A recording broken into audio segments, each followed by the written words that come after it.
Hello there, it's Dr. P, and this video is about breadboards.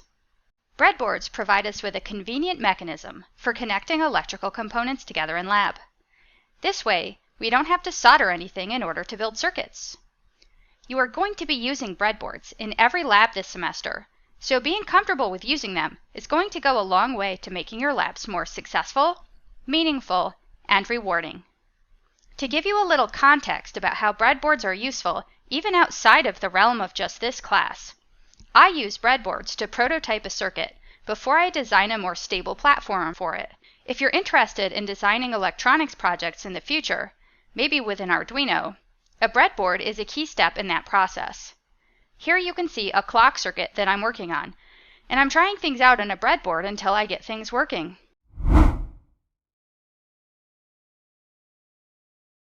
This is the breadboard that you'll be using in digital systems. There are a few key features to them that you need to understand. There are 6 separate breadboard segments that are all screwed onto one fiberglass support.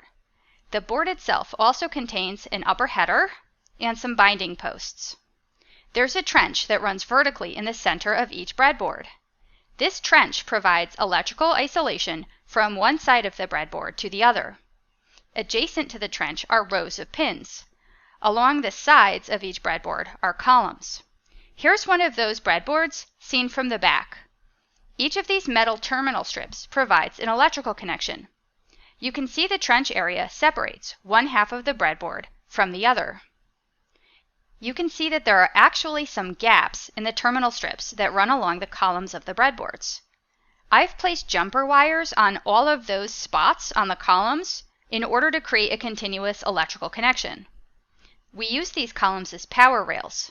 I can connect a column to either power or ground, and now I have access to that important signal from top to bottom on the board.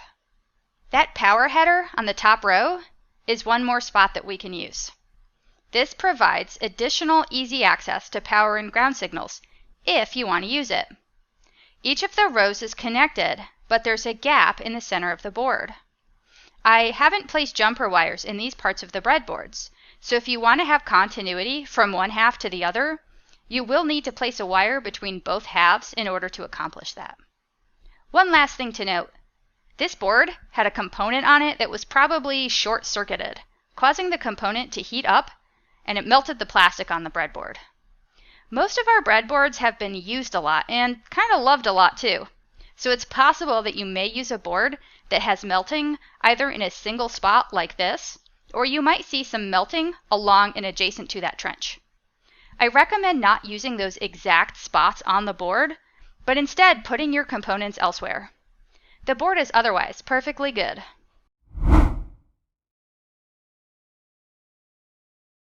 Now that you know how the breadboard is laid out, we can start to route power and ground signals to the board by connecting it to our power supply.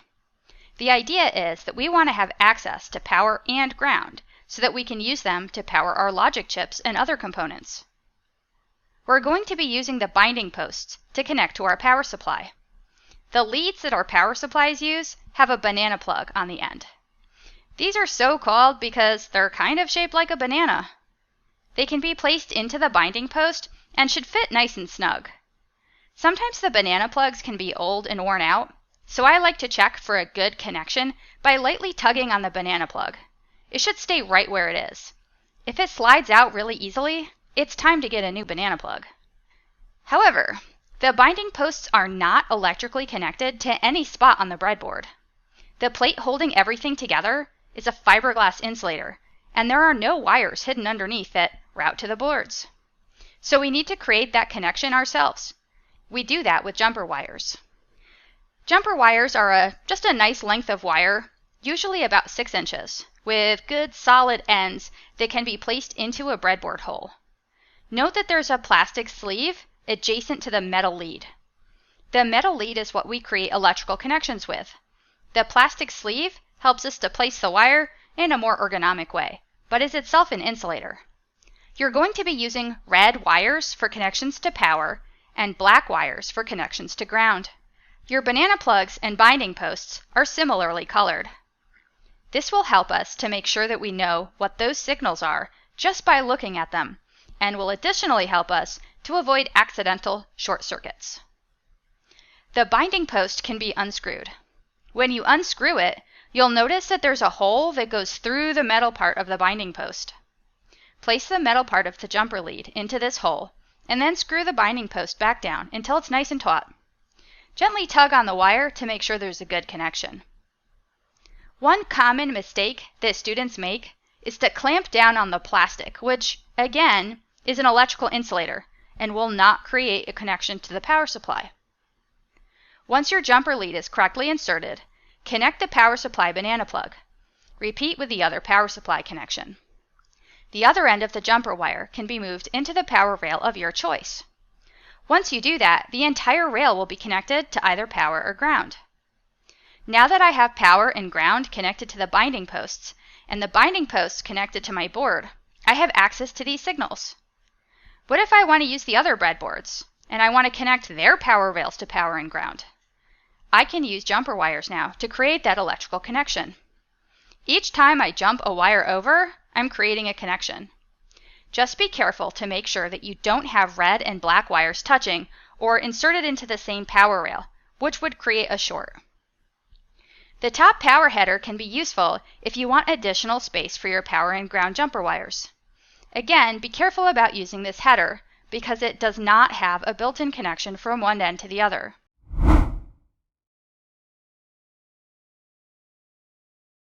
We're going to be using a lot of DIP chips in digital systems. DIP stands for Dual Inline Package and is so called because of the two sets of parallel component leads that come out of the back of each chip. Each DIP chip is going to have a notch indicating which end is up. Some DIP chips may not have a notch but have a dot instead. Some DIP chips might have both. You will always want to identify that notch or dot and make sure you keep that end of the chip up. Also on the DIP chip is going to be some information about the chip, including the part number of the component. You always want to confirm that you have the correct chip before placing it on your breadboard.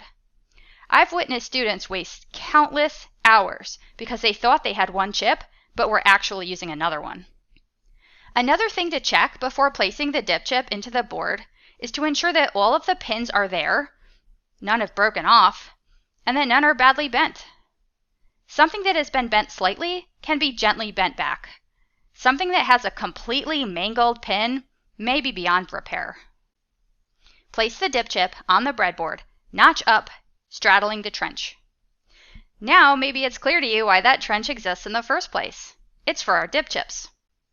Because each pin of our DIP chip is different, that trench provides the electrical isolation that we need from one side to the other. The numbering of the pins on a DIP chip start in the upper left at 1 and go around counterclockwise. This is a DIP 14 chip, so the pins are numbered from 1 through 14. Each one of those pins has a specific function, which is noted on the pinout for that particular chip. Each of these pinout diagrams is included in the back of your lab manual and also on the chip's datasheet. Refer to these pinout diagrams to ensure that you make the proper connections. This particular chip is the 7408, which has 4 AND gates included in the package. According to the pinout diagram, I need to connect power to pin 14 and ground to pin 7, so I can use the power rails to do that. Anything that I connect along this row, adjacent to pin 1, would therefore be connected to the input of one of the AND gates, as shown in the pinout diagram. Anything that I connect along this row, adjacent to pin 2, would be connected to the second input of that AND gate. Any pin adjacent to pin 3 is connected to the output of that same logic gate, and so on. DIP chips are great, but they can be damaged if connected incorrectly or not handled properly. The biggest hazard is in placing a DIP chip upside down. This is why we always put the notch side up. If you place it upside down, the chip will melt, and trust me, it smells really bad when that happens. Additionally, the pins can be bent very easily. To avoid bending the pins, take care to remove the DIP chip as vertically as possible. Usually, the best way to do this is to kind of lever out the chip a little bit on each side using a probe. Don't crank it all up on one side, or you will bend the pins, especially on a longer dip chip. When not in use, ensure that your dip chips are placed into a piece of conductive foam. Don't leave them sitting around because it's very likely that you'll accidentally smush it and destroy the pins. Good breadboard skills are fundamental in digital systems. If you're not comfortable using them, then practicing using an online simulator such as TinkerCAD will be very beneficial. Check out my video about simulation tools to see an explanation of how it works, including a very short tutorial where I use it to wire up a circuit with an AND gate. Building a circuit in TinkerCAD before lab is a great idea.